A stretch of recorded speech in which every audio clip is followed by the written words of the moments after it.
Assalamualaikum warahmatullahi wabarakatuh. Alhamdulillah Rabbil Alamin.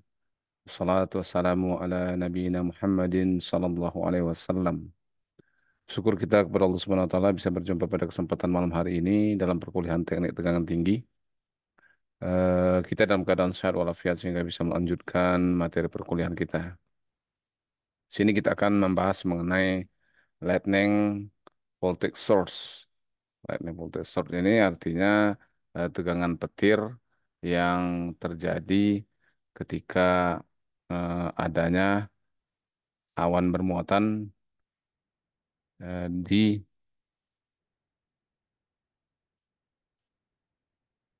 jadi the most severe lightning stroke is that which strike a past conductor on transmission line. Jadi yang paling berbahaya itu ketika dia menyambar saluran atau kabel transmisi.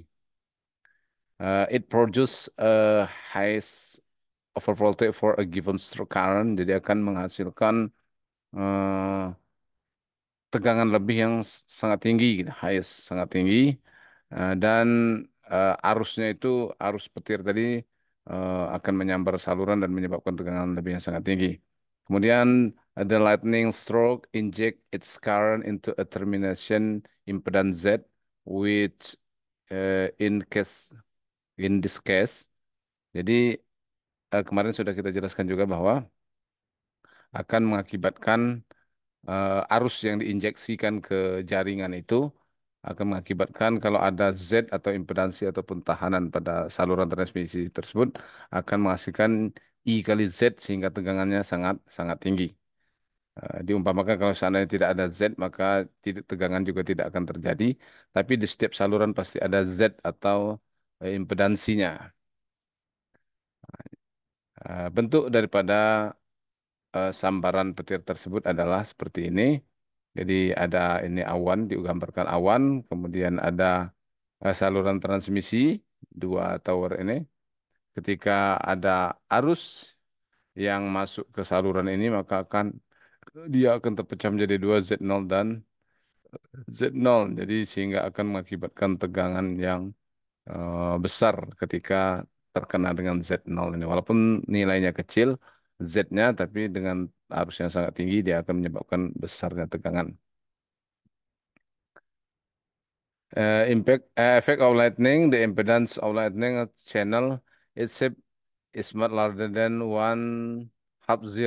half of Z0.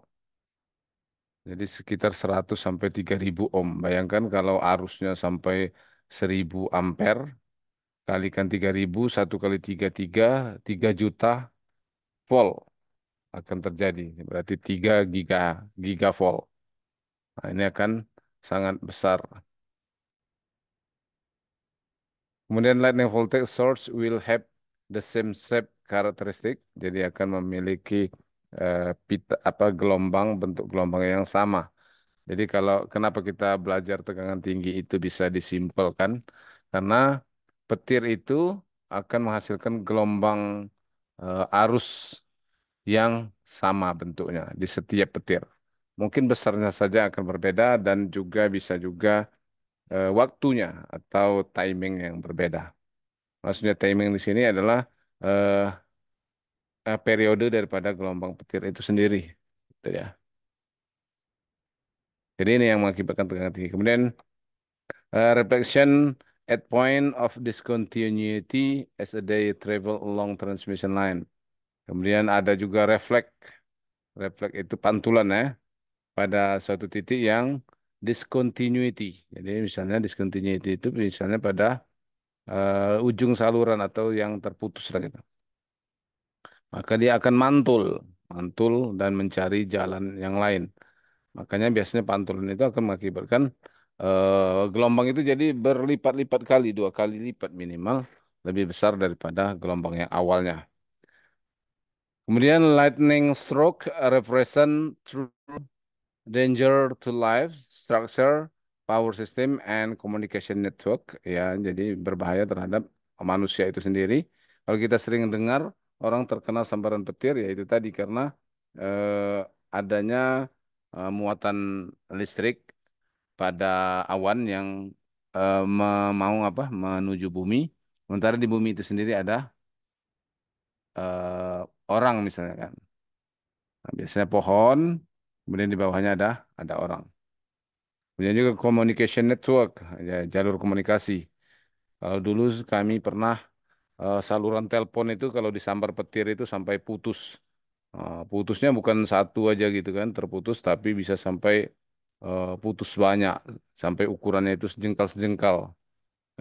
Sekabel telepon itu berceceran. Nah, jadi kemudian juga lightning is always major source of damage to power system where equipment, jadi menyebabkan kerusakan yang besar pada eh, sistem tenaga, terutama kepada alat-alatnya. Kemudian insulation may break down under this resulting of a voltage and the subsequent high energy discharge. Kemudian akan membuat breakdown isolasi atau pecahnya isolasi. Kemudian lightning has been a source of wonder to mankind for thousands of years. Jadi dari ribuan tahun lalu sebenarnya sudah ada petir, sudah jelas sekali ya. Petir itu dari semenjak bumi ada berarti sudah ada petir. Jadi pasti akan eh, sebenarnya pembahasan mengenai petir ini sudah lama terjadi karena apa? Petir itu sudah ada. Kemudian cloud and the associated phenomena. Jadi ini mengenai eh, petir yang disebabkan oleh awan ya. Menarik untuk dibahas bagaimana awan bisa menyebabkan petir ini pada bumi gitu. The heights of the clouds based above the surrounding ground level may vary from 160 to 9,500 meter. Jadi dari 160 sampai 9.500 meter. The charge center which are responsible for lightning are in the range of 300 to 100 1,500 meter. Jadi eh, radius atau muatan itu bisa menyebar atau apa eh, ter apa ya, the charge center pusat dari mada muatan itu bisa mencapai jarak itu 300 sampai 1.500 meter sebaran ketika terjadi sambaran atau apa ya pancaran muatannya itu. Kemudian the maximum charge on clouds is of the order of 10 column which is built up exponentially. Jadi muatan maksimum pada sebuah awan itu 10 kolom yang akan terus meningkat secara eksponensial.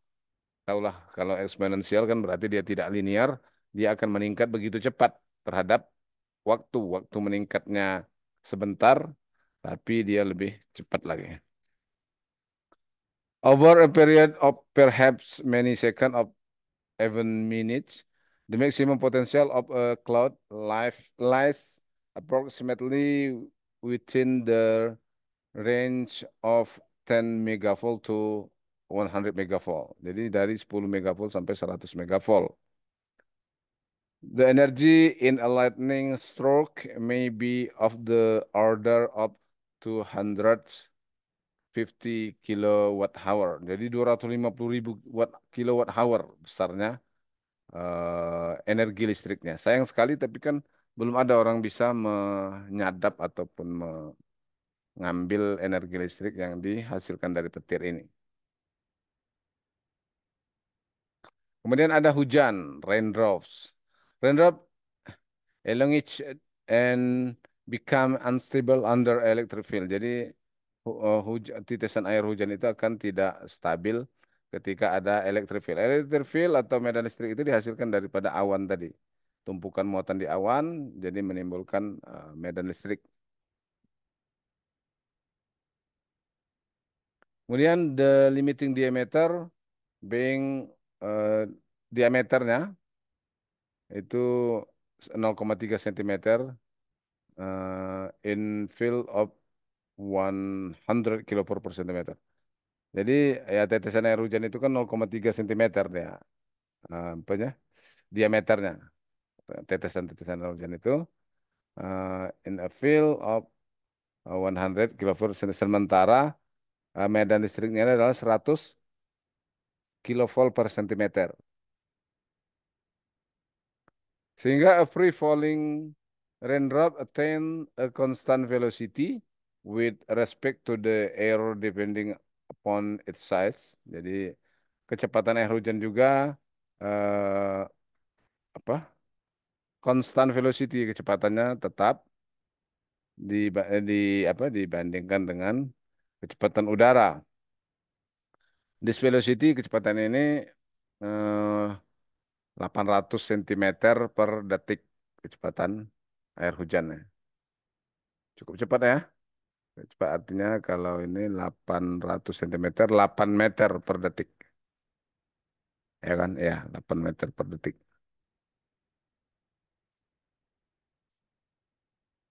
Kemudian for drop of the size 0,25 cm dengan untuk hujan yang atau tetesan air hujan yang berdiameter 0,25 cm eh, sampai eh, zero, artinya sampai sangat kecil ya, nggak mungkin zero ya, mungkin zero, tapi dia untuk dikatakan paling kecil itu sampai seperti apa, seperti spray, spray itu ini kabut, seperti kabut. This means that in case the air current, arus udara, are moving upwards with a velocity greater than 800 cm per second. Jadi kecepatan udara ke arah atas itu lebih besar daripada 800 cm per detik. Artinya lebih besar daripada hampir sama dengan kecepatan hujan tadi untuk yang 0,5 cm.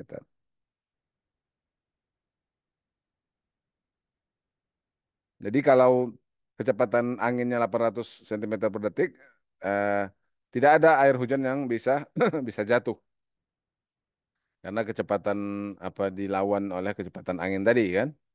Kecepatan angin 800, kecepatan tetesan juga 800. Tidak bisa dia jatuh.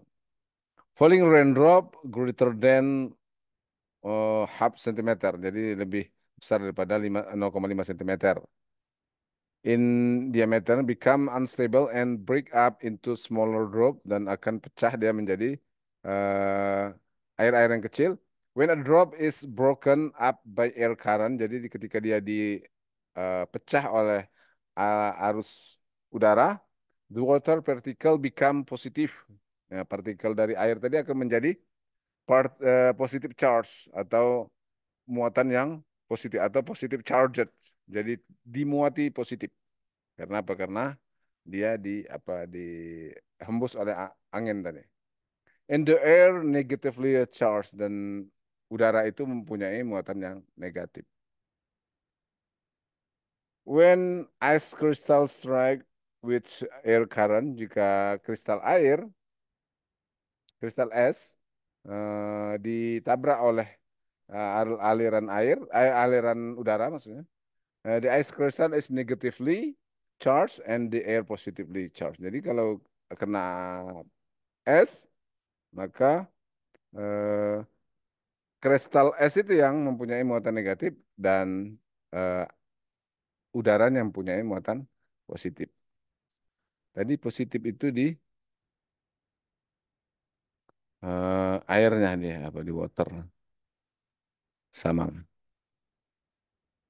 Maka ada teori Wilson, Wilson Theory of Charge Separation, Wilson Theory namanya, is based on the assumption yang berasumsi atau menjelaskan bahwa a large number of ions are present in the atmosphere. Jadi banyak sekali ion-ion muatan-muatan di udara.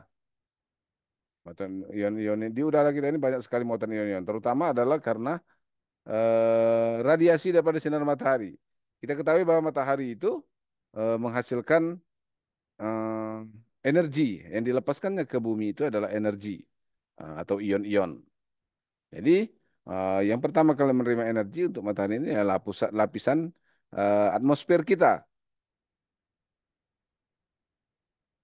lapisan atmosfer kita yang akan menerima energi tadi dan dia diserapnya oleh ah, atmosfer tadi.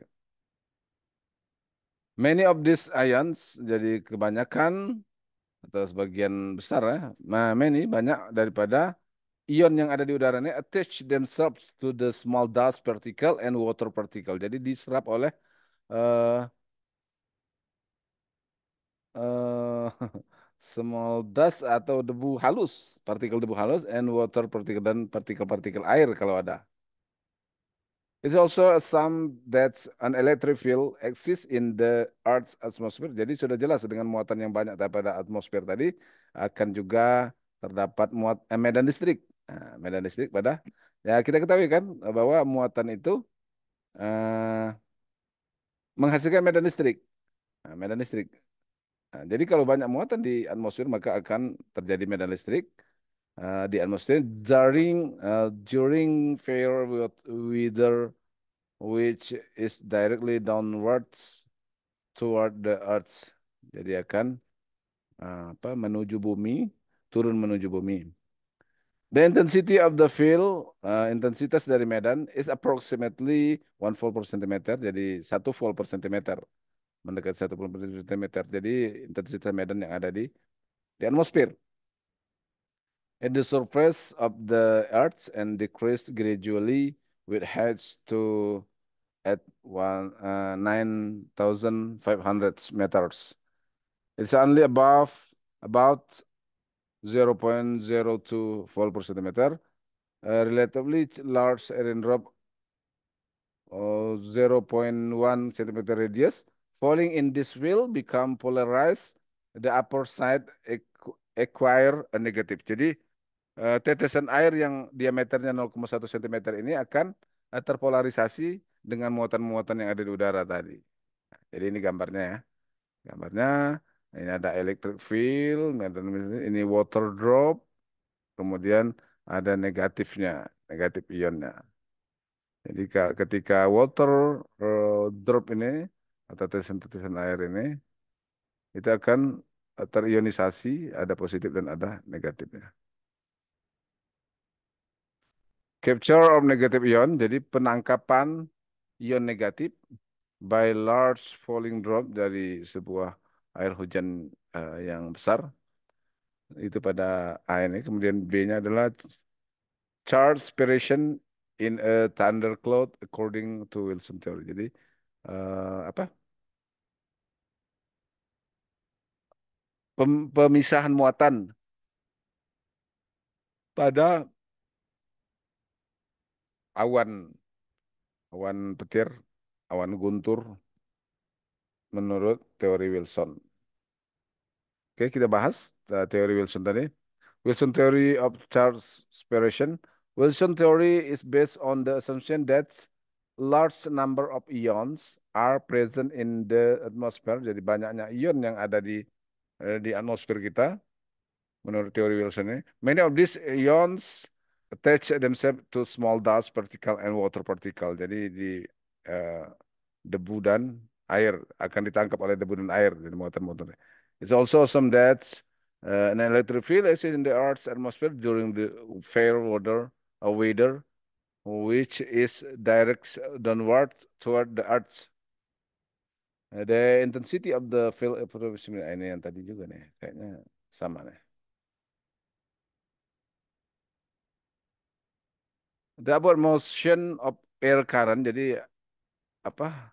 Naik gerakan naik daripada arus udara tend to carry up the top of the clouds akan membawa ke atas bagian atas daripada awan. Jadi air udara tadi, arus udara tadi akan eh, bertempat di atas awan.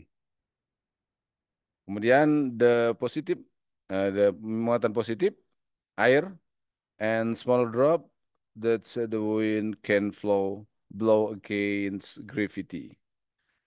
Meanwhile, the falling heavier raindrop, jadi air yang lebih berat, which are negatively charged, akan bermuatan negatif, settle on the base of the cloud. Jadi akan ada di bagian bawah daripada awan. It is to be noted that the selective action of capturing a negative charge from the atmosphere by the lower surface of the drop is possible. Jadi itu tadi ya, muatan negatifnya itu akan berada di bagian bawah. No such selective action occur at the upper surface. Thus, in the original system, both the positive and negative charge which were mixed up, producing essentially a neutral space charge are now spread. Jadi adanya pemisahan antara muatan negatif dan muatan positif pada awan itu. Thus, according to Wilson theory, sand larger negatively charged drop settle. Jadi berdasarkan teori Wilson, karena muatan negatif, muatan negatif yang begitu besar berada di base atau di bawah of the cloud, and smaller positivity charge drop settle on the upper position of the cloud. Jadi bagian atasnya itu hanya sedikit saja muatan positifnya. The lower base of the cloud is negatively charged and the upper region is positively charged. Nah, jadi bagian atasnya positif dan bagian bawahnya adalah negatif, negatif. Nah, ini pada gambar ini ya, gambar 1,4. Simpson and Scarce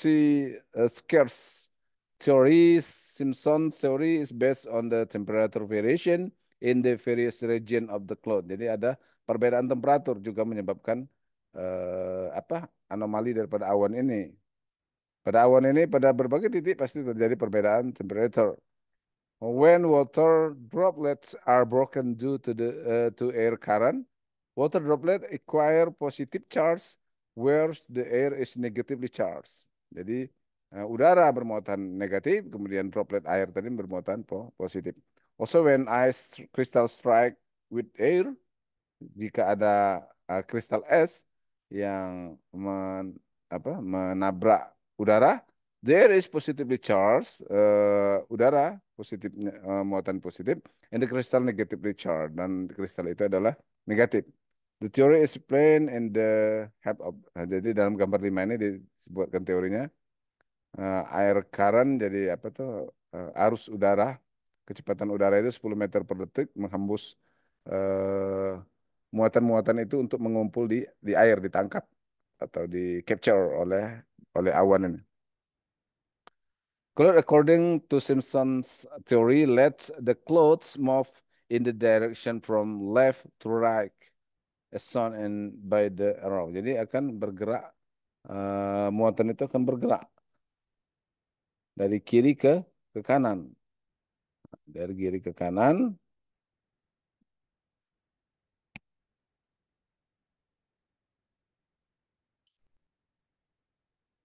Kemudian next, the air current are also shown in the diagram.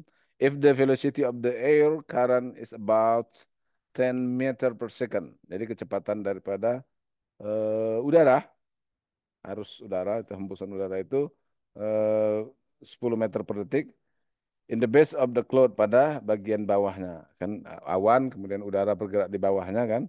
Bergerak di bawahnya. Jadi membuat kecepatan 10 meter per detik dan mengumpulkan muatan negatif di bawahnya. This air current when collide with the water, jika bergabung dengan apa, bergabung dengan air, in the base of the cloud, di bagian dasar awan, the water drop are broken. Tetesan air tadi akan pecah atau rusak, and carried upward unless they combine together. Jadi akan dia naik ke atas together and fall down in the pocket as shown by the pocket of positive charge, right bottom region in figure 723. With the collision of water particle, we know the air is negatively charged and the water particle positif. Nah, jadi udara negatif dan partikel tadi, awan tadi positif. This negative charge in the air are immediately absorbed by the cloud. Jadi negatif, muatan negatif tadi akan diserap oleh awan, partikel awan. which are carried away upward with the air current. The air current goes still higher in the cloud where the moisture freezes into ice crystal.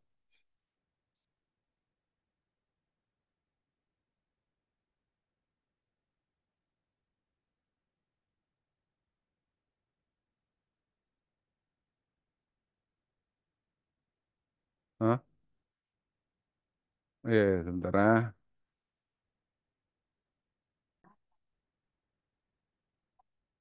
Oke, jadi kita lanjutkan lagi.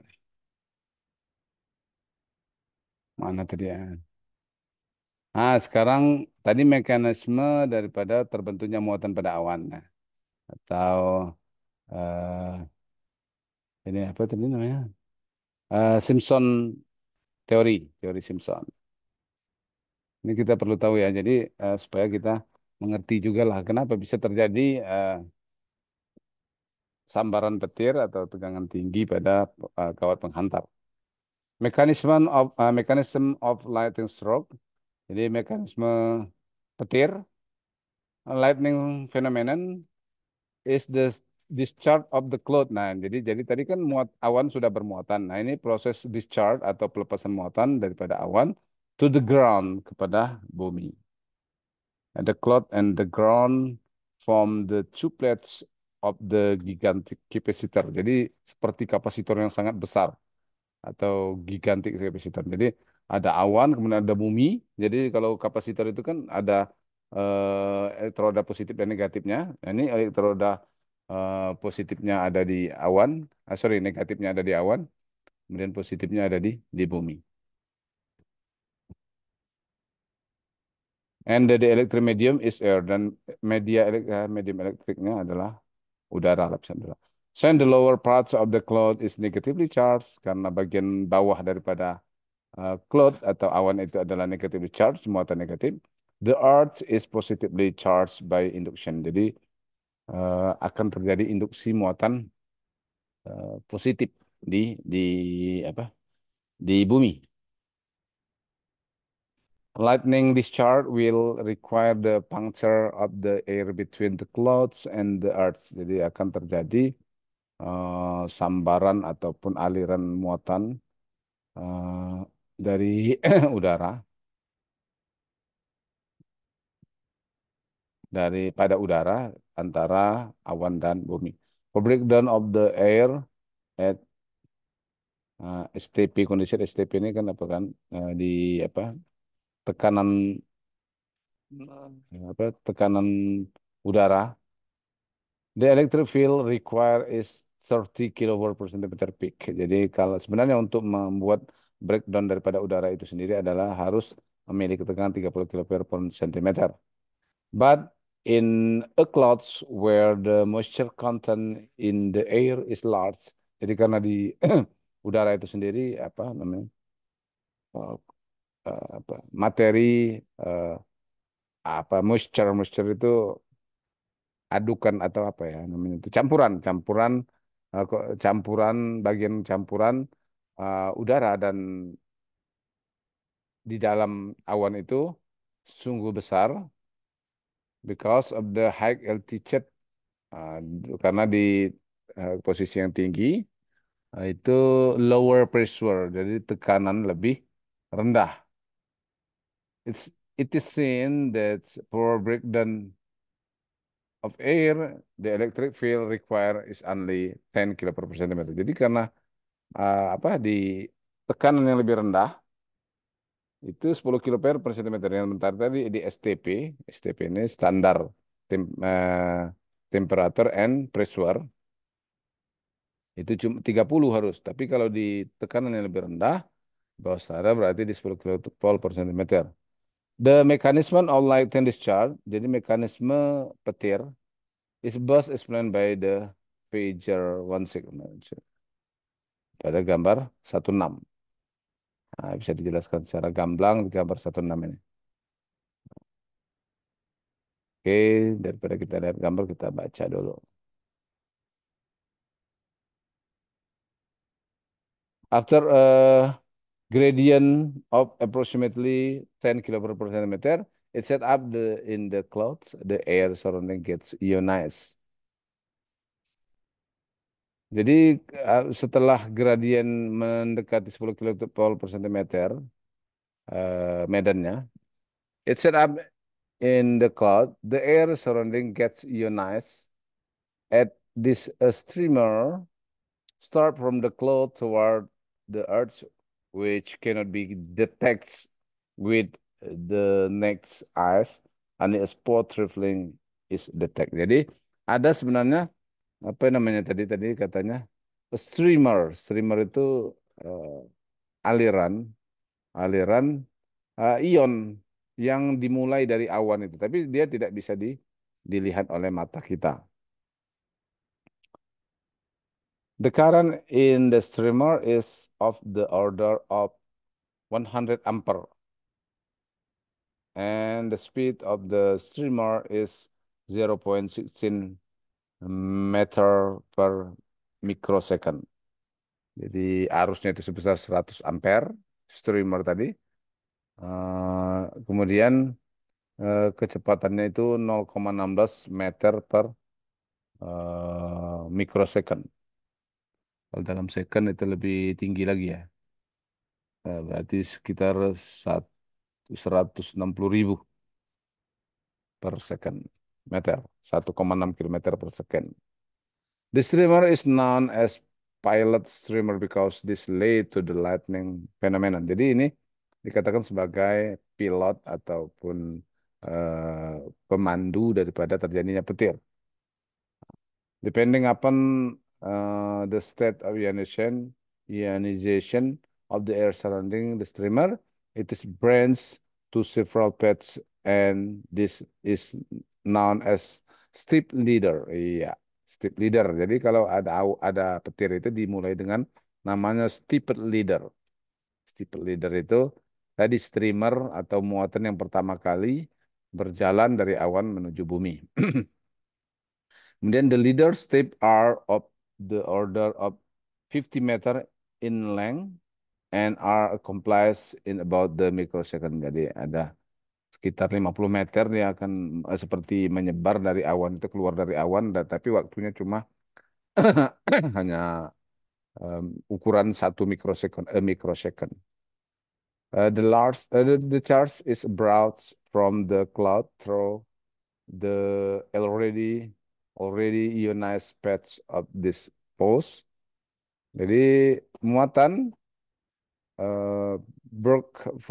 keluar dari awan melalui ionisasi tadi apa jalur patch ionized patch yang tadi yang ada jalur ionized patch yang terhenti. The air surrounding this pose is again ionized, and the leader in this way reach the earth. Once the step leader has made contact with the earth, it is believed that power, ini dipercaya power that return struck akan terjadi pengulangan. Sekali terjadi step leader, kemudian dia akan terulang oleh